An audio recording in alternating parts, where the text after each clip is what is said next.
This episode is sponsored by UPMC Altoona Elite Orthopedics. UPMC Altoona Elite Orthopedics is proud to support youth sports across our region and proud to sponsor the 2023 high school football preview on the Altoona Mirror YouTube channel. To learn more about their board-certified orthopedic surgeons and the wide range of orthopedic conditions they treat, or to schedule an appointment in one of their facilities in Holidaysburg or Bedford, visit upmcaltoona.com/ortho or call 814-889-3600.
Hello again, everybody, and welcome to Week 12 of the high school football season. Because we are knee-deep in playoffs right now, you are watching the Altoona Mirror Football Show on YouTube TV and Public Access Channel 13.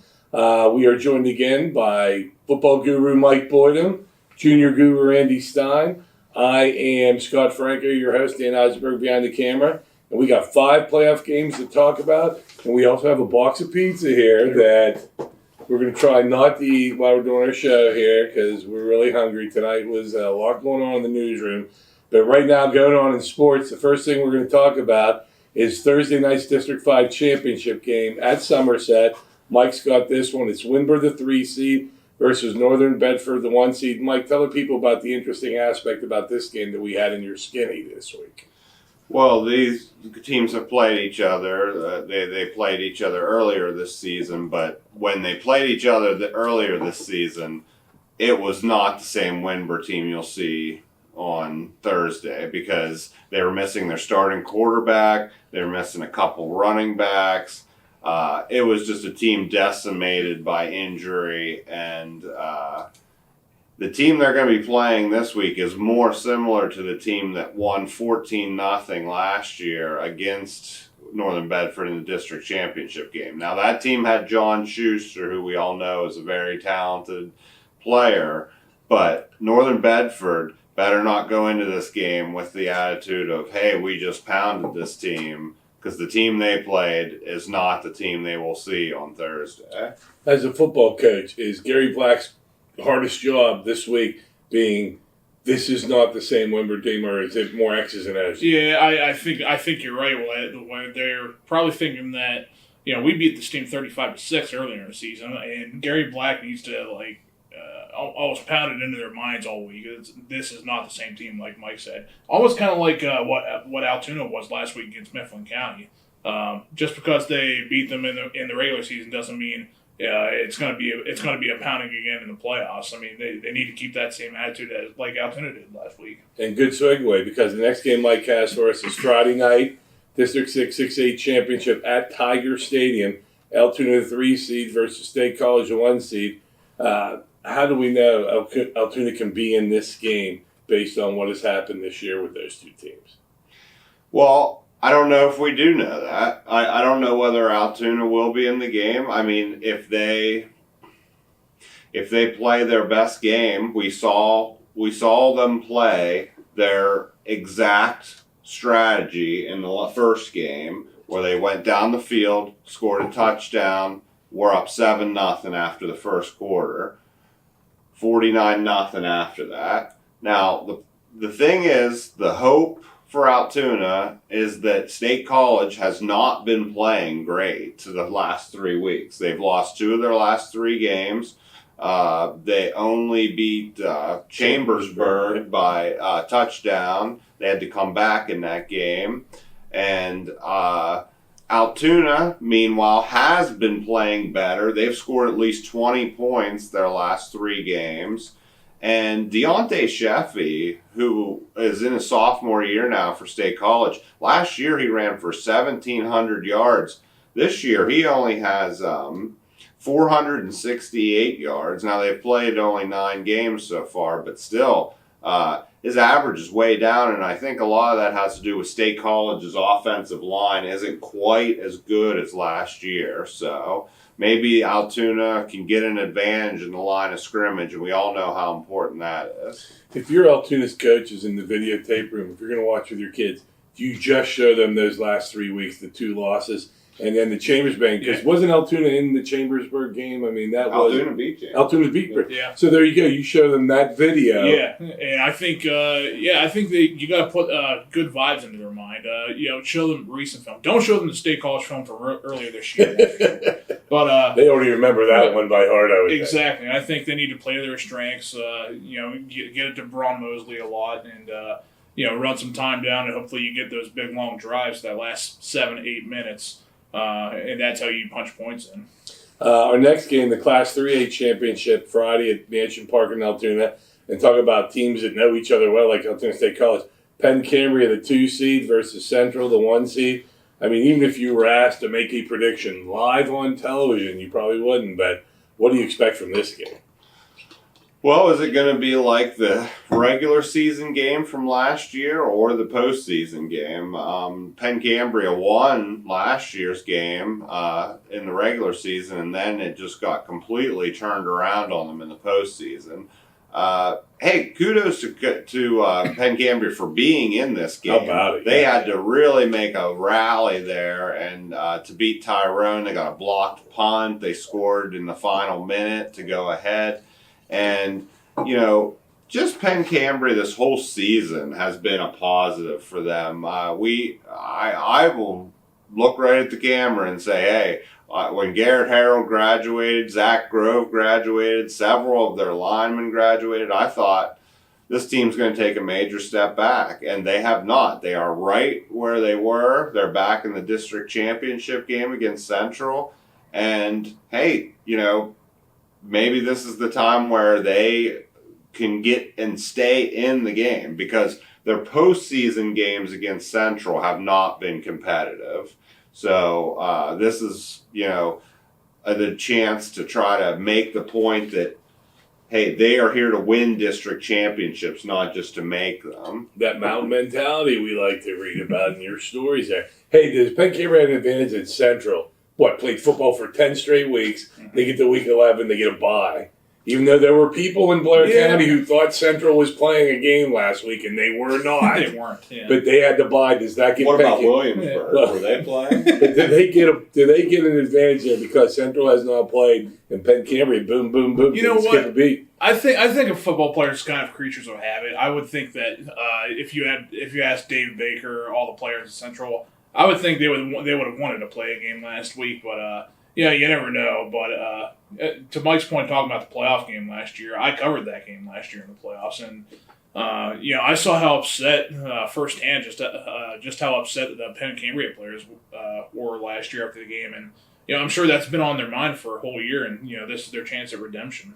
And just a note, these teams did actually not play in the regular season this year. They are in different divisions in the Laurel Highlands, and they did not match up. So this will be the first time these teams have seen each other. Our next game, the 1A semifinals, Cambria Heights, 4 seed at Northern Cambria, the 1 seed with Coal Bowl Part 2. Mm-hmm. Tell us your interesting fact that you should have read in the Mirror this week, but if you didn't, Michael's going to tell it to you right now. It's about the rival. Now they hadn't played since 2012. Well, they hadn't played since 2012, and then since they've played in the past few years, and Northern Cambria has just dominated the rivalry since it's been picked back up, and they've beaten Heights in the 3 games 104-39. So. It hasn't been the first game. I think in the regular season last year was close, but this year they lost 28-11 in the regular season, and they got pounded in the playoffs last year. This is actually the second year in a row that they've played twice. But I talked to Coach Lewis about this, and I said, hey, what's some reasons to have some hope in this game? He told me they ran 14 plays inside the Northern Cambria 20-yard line and came away with 3 points. They turned the ball over 3 times. And, you convert some of those into touchdowns, and you're right in a game. I mean, it's not like they gave up 40 points. They gave up 28 points. You score some touchdowns there, and this could get turned around. I want to ask you another question as looking at a coach. If you're Cambria Heights coaches and you're watching this film, what are you looking for as far as that you can show your kids and go, okay, we've lost to them all these times, everything, but here's something. Yeah. I mean, or is it just... You have the game plan. The first thing I'd be pointing out is what Mike just said about being inside the 20-yard line 3 times and you only get 3 points out of that. I mean, you got to get way more than 3. That's for sure. You want to be getting at least 2 touchdowns out of those. I know you don't even want to be kicking field goals at that point. You got to punch some of those scores in. If they do, they might win that game in the regular season. So I'm sure they're talking about finishing drives all week long right now. And how about the 1A semifinals? Second year in a row that all 4 teams are from the Heritage Conference. So that's a pretty bold statement there that the Heritage Conference is the elite conference when it comes to 1A in District 6. And the other semifinal game is... That's Penn's Manor and Purchase Line. Purchase Line just snuck past Moshannon Valley. Sorry. Good fight. It was a good fight for the Black Knights. And our final game we're going to look at, and this is the difficult one that I can speak from history, Saturday, the District 6, 8, 10 sub-regional, Mansion Park, 5 o'clock. So you have time to watch Penn State, Michigan, and then still get out to Mansion to watch this game. Cathedral Prep versus Holidaysburg. I can just tell you firsthand, I watched 3 of these games in a 3-year period, and they were never pretty because Erie Cathedral Prep was so fast, so big. What do you know about this prep team this year? Well, I asked Homer DeLautre about that, and I said, how do you make progress from how you did in those games? And he said that they're Holidaysburg has a completely different team, and Cathedral Prep has a completely different team. He doesn't think that the teams, match up the same way. Now, he didn't say we're going to go in and walk all over them or anything. But I think he's hoping for a little bit more competitive game. They have a strong running game, but we have seen Holidaysburg do well against a strong running game from District 10. When they shut down Ethan Knox at Oil City, actually shut them out completely and won the game. So, same district, same running, who knows? Maybe they have the team to be able to do this. They also got Maddox Bainey back last week, and he was able to play well in that district championship game. Just matter of staying healthy and seeing what they can do if they put their best performance out there. And Holliesburg has 2 offensive linemen, their juniors, Hunter Albright, Wyatt Maines, and then I know they did not have the last couple of years. Holliesburg linemen were like 6'1", and Erie Cathedral Prep guys were just monsters. What do you think Homer's most difficult coaching aspect this week in that game planning for this team? Well, to talk to what we were talking about with Altoona, showing them like games that they've been playing well recently. I think something good for Homer would be to show that Oil City that you show them that tape. Just to see what you can do. You can stop a tremendous running back like Ethan Knox. And who knows, maybe that translates into the Cathedral Prep game this week. I know it's an uphill battle, but never know. And I know 2 years ago, they had to come to District 6. The game was at Evansburg. Mm-hmm. And because at Holliesburg, I thought, they had to drive pretty far. They won that game like 56 to something. It was really ugly. And I'm just hoping that maybe coming the whole way to Altoona on a Saturday afternoon, they're not. I'm just looking for any advantage for that Rodney Erie.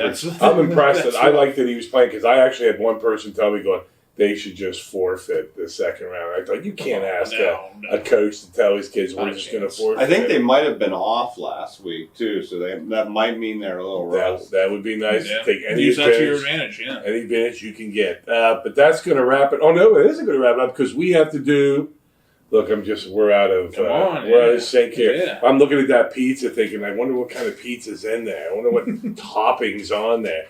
We got Mike's stat of the week first. Go ahead, Michael. Well, in honor of the Coal Bowl being played once again this weekend, the stat of the week is that after Northern Cambria knocked them off in the regular season, the teams have now played 49 times in the history of the series, and it is now tied 24 to 1. So here's the tiebreaker in the district semifinals. And we're old enough to remember there used to be ties in high school football. I am. All right, break it up. You are old enough to remember that. Now we got Andy's line of the week with the great sound effect. There we go. Ahead. Short steps. Short steps are better than long steps. All right.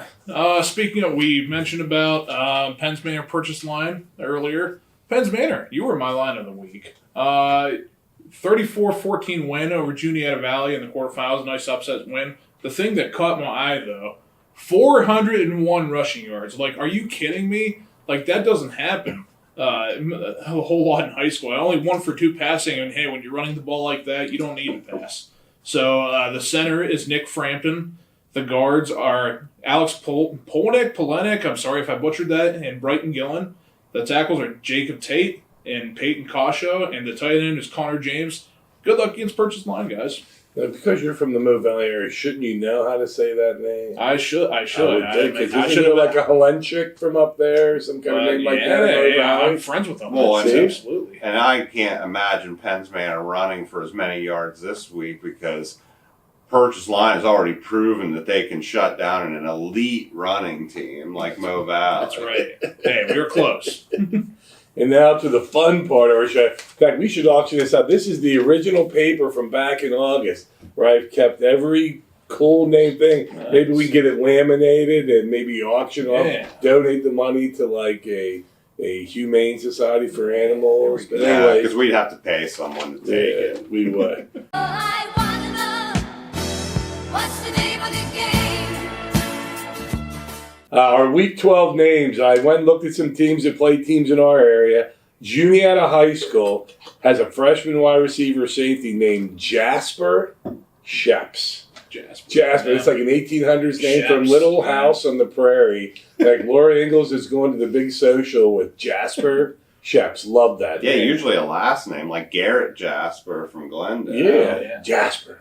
Isn't that the name of some Disney from cartoon Cambria character? Heights, Cambria. Well, one of my best friends from high school's last name is Jasper. Not This is first name. Yeah. And then from Westinghouse, and you and I were going over this before the show. Yeah. We were looking, because I know Westinghouse has played Chestnut Ridge, they played Holidaysburg, everything. Sincere Shannon, a defensive tackle, 6'3". He's a senior. He doesn't play offense. I think they just think we're just going to put you on diva. But Speaking of Westinghouse, Berlin playing them for the District 5-8 championship this weekend. there you go. That's a better time. And Doug Paul, a Berlin coach, is not too thrilled about being in a sub-regional with them. Do they have anybody that big? Because this guy's like 6'3", 285. It would be a tough situation if you think about it, because you're Berlin, you've beaten, the Chestnut Ridge, who is, your District 5 rival, and you're thinking, oh, well, we should have a district championship, but no, you have to beat this team that you really don't have any connection with. Yeah, unless Hollidaysburg gave him some film on and showed how. Because didn't Hollidaysburg play them tough? Yeah. I thought. He lost by 1 score, I think. There you go. So Sincere may have not had a real honest effort against Holidaysburg. I wonder if he signs his letters sincerely sincere. I tried to mix in actual football talk with these dumb That was names, good. but- That was good. These are dumb dad jokes, right? That's what Yeah, these are. they are. But that's going to do it for Week 12. What will we have left for Week 13? Well, we'll We have got- at least somebody. Well, we because got Central's Central playing playing- Penn Cambria. So can we build a show around one game?